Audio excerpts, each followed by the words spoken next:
What's up, you beautiful weirdos, and welcome to Weirdwide, the show bringing you all the weird all the time. I'm your host, JD Ross, and if this is your first time stepping into the Weirdoverse, welcome. Come on in. Get comfy. It gets weird in here. We have a lot of fun. If you're coming back for more weird, welcome back. Love you all. For anyone who has returned, I apologize. It has been a minute. There's been a lot of stuff going on. I had this kind of weird urge to kind of redo my space. I've been like super busy. Just kind of needed a kind of a little bit of a redo with where I produce the show. If you're watching on YouTube, you can definitely tell that I've got a new background set up. Spent a lot of time on that. It's been a whole thing. It's been a whole lot. But you know what? I'm back. The weird is back. And seriously, though, how is it almost fall? Like, I am so excited. I am ridiculously excited for fall. I can't wait. I'm already doing pumpkin spice everything. I can't wait for flannels, sweater weather, and horror. Another cool little announcement I feel like I have to talk about is, going into the fall season. Weirdwide is officially a year old. As of about a week ago, as of recording, the show turned 1 year old. So I know, it's been a little bit of a weird, chaotic mess. It's kind of started off doing deep dive stuff. We're kind of moving into more weird world kind of things like that. So, just everybody who's, like I said up top, if you're new, thanks for joining us. And if you're returning, thanks for stopping by. Thanks for being part of the Weirdoverse here. 1 year old, first year. We'll just see where it goes from here. Now, I got to give a little bit of a shout out to my best friend, the Ghost. Longtime listeners will recognize the Ghost from many appearances on the show. Him and I do the Unhinged movie series together where we talk about weird ass movies.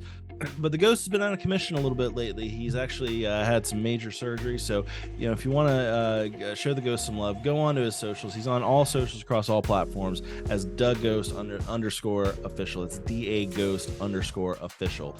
Show him some love. He's on the mend, but he could use all the love from everybody here. Now on to some weird.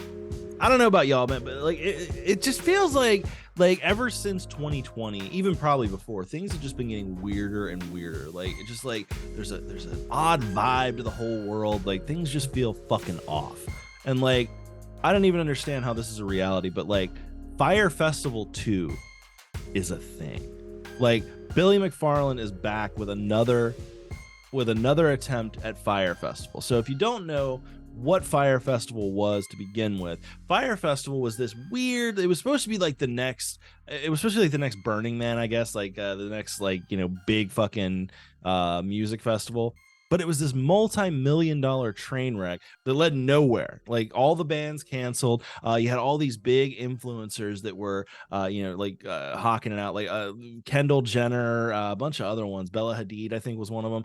All of them, like, just pimping this thing out. I mean, they were being paid to do it, but they're just pimping out Fyre Festival, and then you just have all these like rich kids show up. There was no food. There was like barely a place to like crash, like, you know what I mean? There was supposed to be like all this luxury fucking lodging, but like there was nothing. There was like tents. These fucking rich kids are out here complaining in the pouring rain about these shitty ham and cheese sandwiches they were giving out.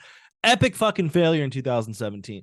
Billy McFarland, the guy behind it, who looks, I don't know, he looks a little, I wouldn't trust this guy. Like it's one of those dudes, he's got like a really untrustworthy face. Like he's a little bit of a pretty boy. I don't know. I don't trust him. But McFarland actually ended up having to pay all kinds of fines and do jail time. He was in jail for about 5 years over this whole incident. And somehow it's becoming a thing again. And according to McFarland, while this whole thing, the whole Fyre Festival 2 was conceived during a 7-month stint in solitary confinement. So I guess literally he just sat there by himself, convincing himself for 7 months in this like little 5x5 hole that Fyre Festival 2 is going to be a good idea. Like everyone hated the first one.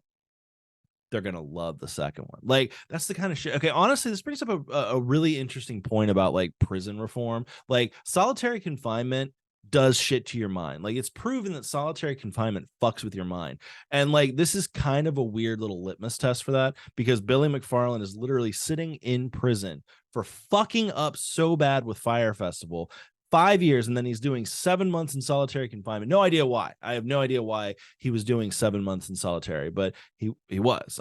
But like, this is, like I said, this is a little interesting litmus test for showing how solitary confinement can make you fucking stupid or go out of your mind, because he's literally coming out of this like Fyre Festival too. What could go wrong? But the fucked up thing is, like, there are people that are actually like going for this. Like imagine, I can't understand this. So tickets are like $550 each. And so far there was like this limited run of like 100 different tickets, and they're already sold out. Like, they were sold out before I was even able to record this episode. There's these rich kids that are basically sitting there like, hope the headliner shows up. If not, it'll be some cheese sandwiches. Like, they're making fun of it, but it's almost like there's these rich kids with this disposable income that are doing this almost as a joke. Like, it's almost becoming a joke in and of itself about Fyre Festival too. Like, and so far from what I can see is these kids are like, this is either going to be actually working out this time, or we're doing, it's like dark tourism, except like, I guess failed tourism. Is that a thing? Like, I don't know.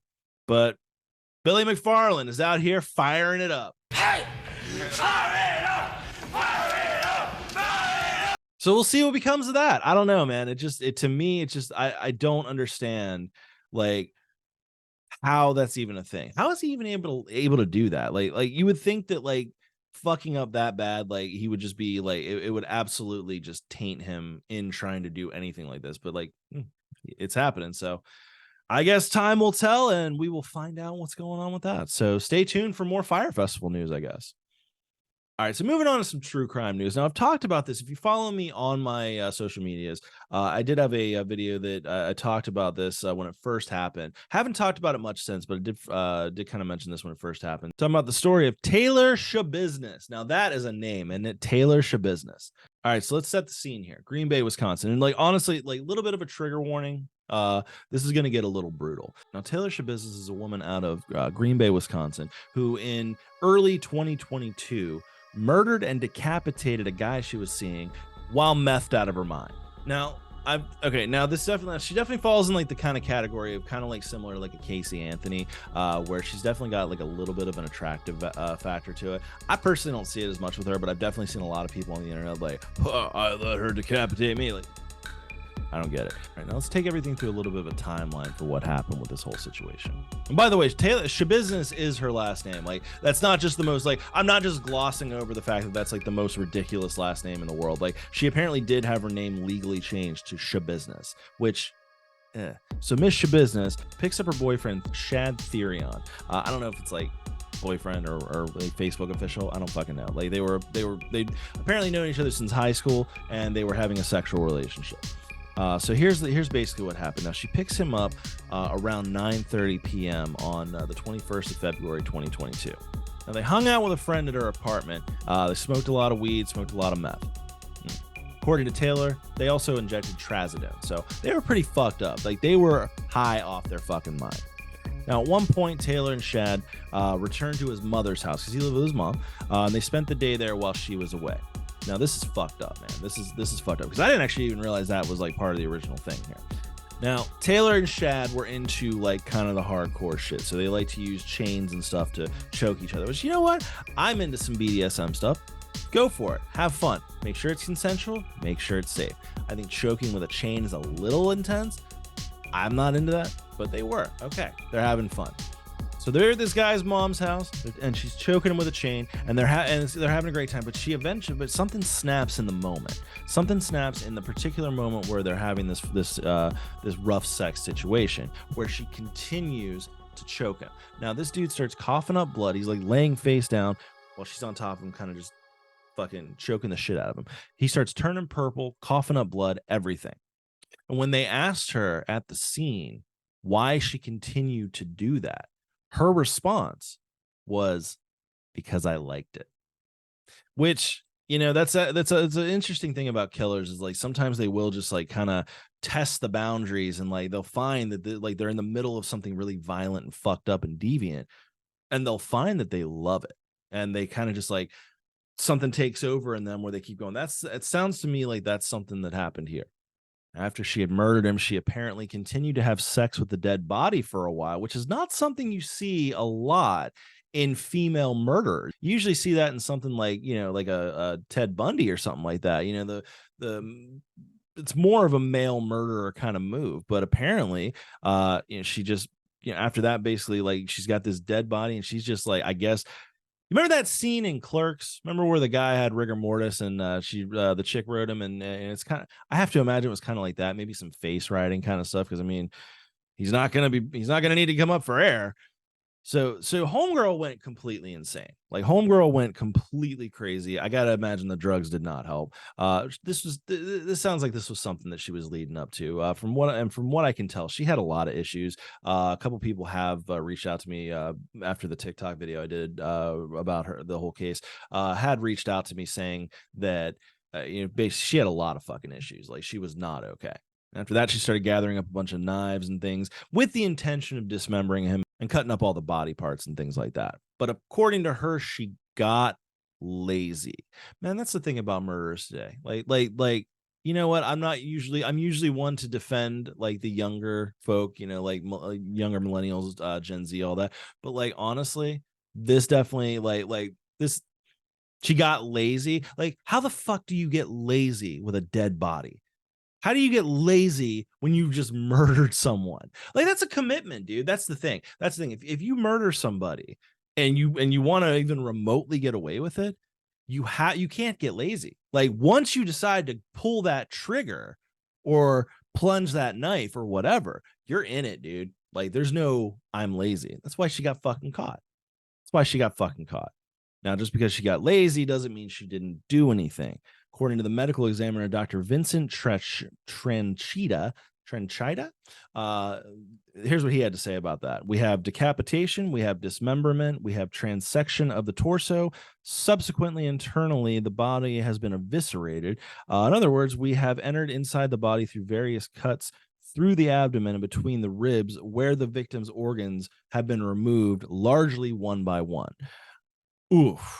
Dr. Tranchida also said that one of Shad's feet had also been shoved into his chest cavity. So yeah, Taylor at this point, like, this is like, honestly, like, this is like, there had to be some kind of weird rage building in her or something like that. I don't know. I'm not a fucking criminal psychologist or something or anything like that. But like, for her to go to these weird lengths, like, she was, I don't know, it almost had to be like a weird art project to her, a dark art project. But like, she fucked this guy up. Now, here's some fucked up shit. Is the decapitated head was found in a bucket by Shad's mother. Apparently, she was woken up in the middle of the night around 2:30 a.m.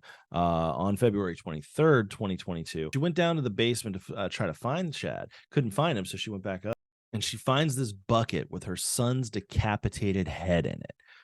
So, I mean, yeah, that's a hell of a way. I mean, honestly, that is a hell of a way to wake up in the morning. Like, that is a hell of a way to be woken up in the middle of the night. Like, fuck, dude, can you even imagine that shit? Oh man, I feel so bad for her. I feel so bad for this woman. I mean, obviously, that is some fucked up shit, dude. So obviously the cops were called. Now, Green Bay police officer Alex Wanish testified at the trial. He said, I went downstairs. At the bottom of the stairs to the right, there was a green bucket with a shower towel on top of it. She just put a fucking towel over it. Just to verify that we had an actual head in the bucket, I lifted the towel off, and there was, in fact, a human head severed in the a human severed head in the bucket. And they found the rest of his body parts kind of scattered around the basement in different parts. There was even one in a minivan that was on the property, just in plastic bags and cardboard boxes, like, around the basement. Taylor apparently told the cops that they would have fun trying to find all the organs. So she was having like even after she was caught, man, like, this is almost a game to her. Like, how fucking sick is that, dude? So, like, when they were talking to Taylor about it, and like, apparently, like, from her perspective, she blacked out while she was choking him sexually, sexually. And like, kind of as she kind of like faded out into it, I guess, like I said, like, something takes over. She regained her, like, consciousness a little bit, and had a thought to herself, I've already gone this far, and just continued, like, doing, like, apparently just in the moment.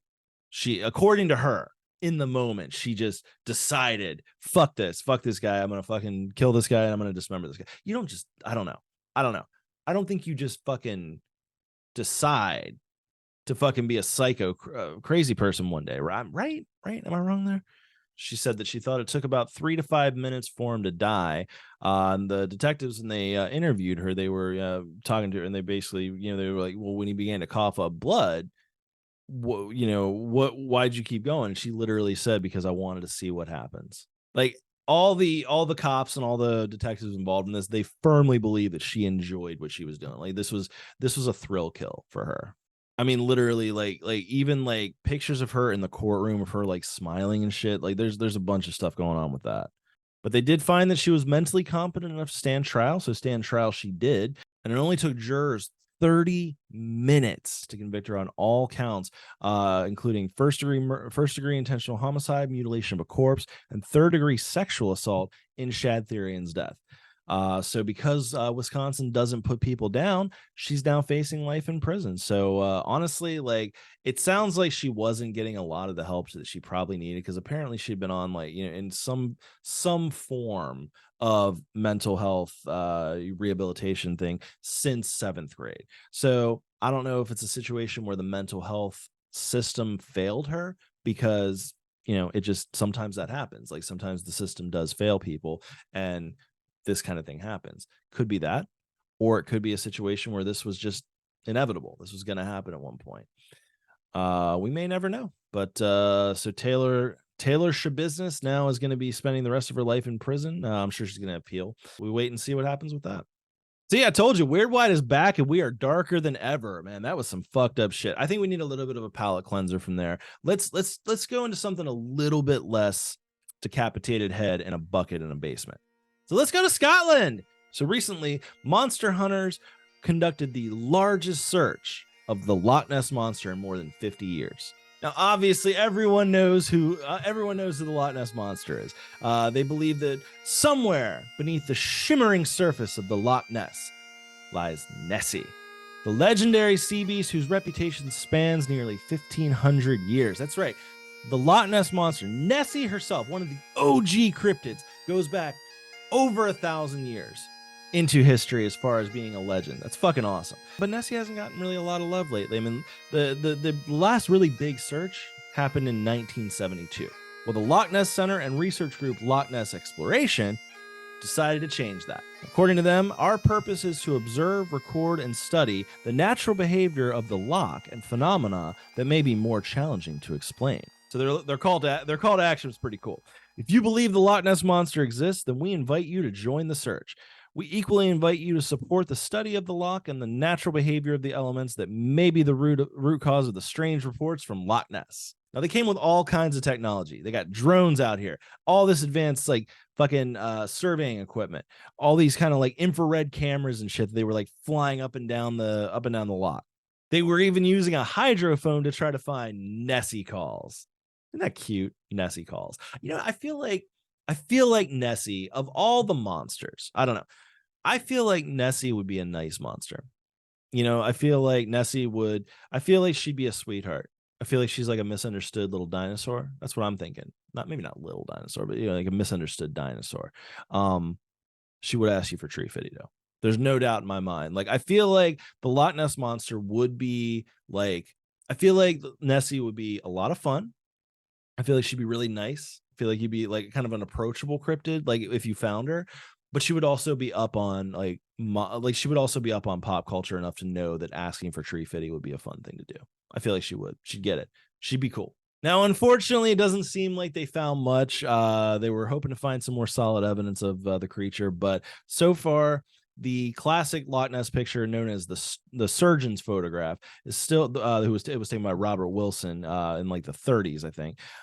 That still remains to be the only real evidence of Nessie existing. So unfortunately, they didn't find anything, but you know what? Doesn't mean they won't. This might have inspired a whole new breed of monster hunters and, adventurers alike. So who knows what this will lead to? It's exciting, I think. It's fun. All right, now on to some man-made monsters here. We talk about AI on Weirdwide a lot. I've done, all kinds of different things. We've talked about that. Honestly, like AI is kind of going crazy right now. But we're starting to use AI for all kinds of weird shit now. Honestly, AI is in that fun period where it's like writing papers for you. Apparently, though, there was a supermarket AI that people were asking for recipes, and it laid out the recipes for mustard gas and chlorine gas, which are both deadly. Like the AI is already taking shots at us here. The AI is already taking shots. Now, the whole thing was discovered by a New Zealand reporter named Liam Harrer. Noticed that something wasn't quite right with the AI they were fucking with. So Mr. Harrer, man, that is a hard word. That is a hard name to say. Mr. Harrer is quoted as saying, "I asked the pick and save recipe maker what I could make if I only had water, bleach, ammonia, and it suggested making deadly chlorine gas, or as Saving Meal Bot calls it, aromatic water mix." This fucking thing. Okay, honestly, that's kind of fun. That's kind of fun. This guy plugs in water, bleach, and ammonia, and the AI comes back. It's like, what can I make with that? And this fucking robot comes back with aromatic water mix that shit together. It's literally having fun murdering us. Like the AI seems to already be going psychotic. Other recipes that were actually shared on social media, so this went out into the world, are poison bread sandwiches and mosquito repellent roast potatoes. So if you're asking AI to make a recipe for you, maybe hold off on that. It seems like they're still working the bugs out of that.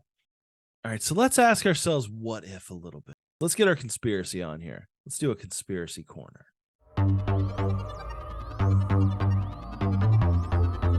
Conspiracy corner. All right, so weird shit has been going on in Peru lately. So there's been a whole situation where these villagers were claiming to be attacked by these giant flying aliens. Like they were literally claiming flying aliens are out here attacking them. So this indigenous village in Peru's Maynes, man, there's a lot of weird fucking like words in the script today. The Peru's Maynas province, man, I can't pronounce half this shit. I'm sorry. I'm not trying to fucking disrespect Peru here. But anyway, these villagers are reporting these flying aliens are attacking them nightly. Now they've described the aliens as silver colored with long heads and faces and yellow eyes that floated about a meter above the ground. It's fucking terrifying, dude. So like, okay, let's like stop and think about this for a minute. So like you're going out, like you go for like an evening stroll, right? You go out for a little walk and you just see this fucking silver, long-headed, fucking yellow-eyed motherfucker just floating on the like about a couple feet off the ground. Fuck, man, what do you say to that shit? They were described as being 7 feet tall, and several of them were said to have protective armor on. So like they don't even just look like aliens, they look like fucking like invading aliens. Like that's some fucking terrifying shit, dude. So these people are being harassed like nightly by these things, right? Like this is like this nightly thing. They even tried to kidnap a 15-year-old girl. Now, what turned out to be the truth may actually be a little bit weirder than what was actually the case. Like what it actually turned out to be were like these like illegal gold miners from Brazil and Colombia. There were like these gangs of like underground gold mining, like not regulated, just like here's like they find a gold mine and they fucking are illegally gold mining, and they and so like this village happened to be near where they were doing that. So to keep the villagers away, these motherfuckers come out here with jetpacks. Where the fuck did you get jetpacks? Like I didn't even know you could get a jetpack. Can you get a jetpack?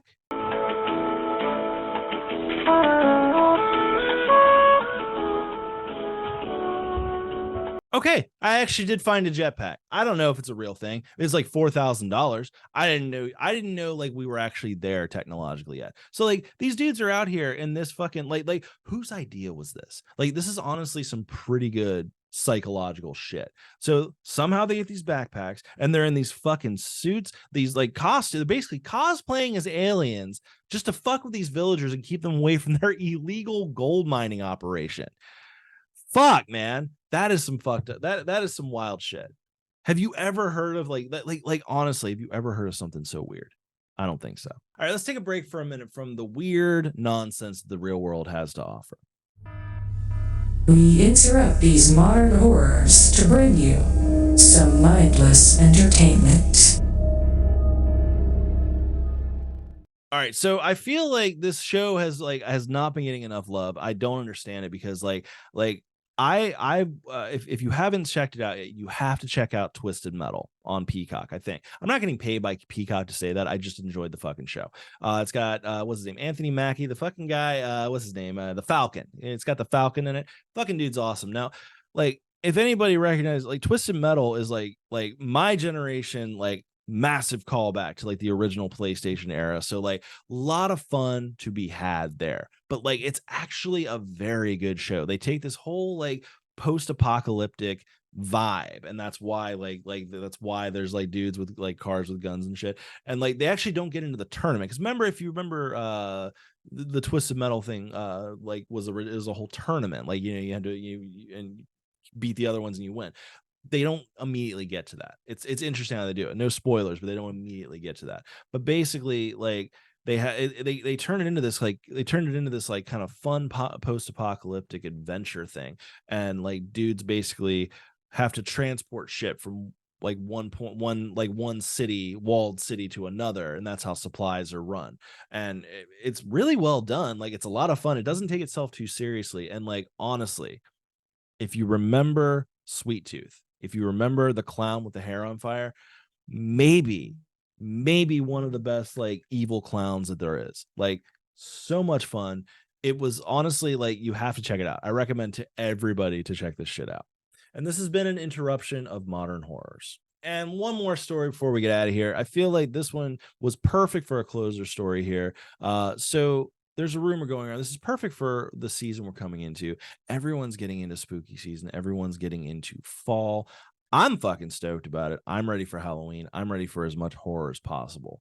But there's a rumor that's going around about one of the places that a lot of us go to during the fall holidays. I'm not talking about Spirit. Spirit is not the ones doing this. Spirit is not, as far as I know, it's not Spirit doing this. It's just Party City. Now, apparently there's a rumor going around that the Halloween masks at Party City are using real human skin and hair for their masks. And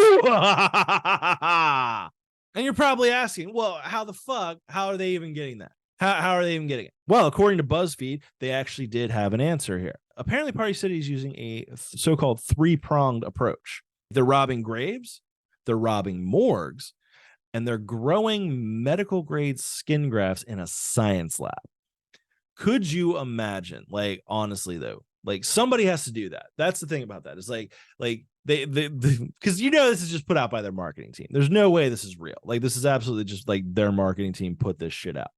But like, let's fuck with this idea for a minute here. Like, okay, so Party City is using real human skin and hair for their masks. Someone has to get said skin and said hair. So like, imagine you get a job working for Party City and you're like, man, this is going to be awesome. Like, what are they going to have me doing? Why am I working overnight? This is weird.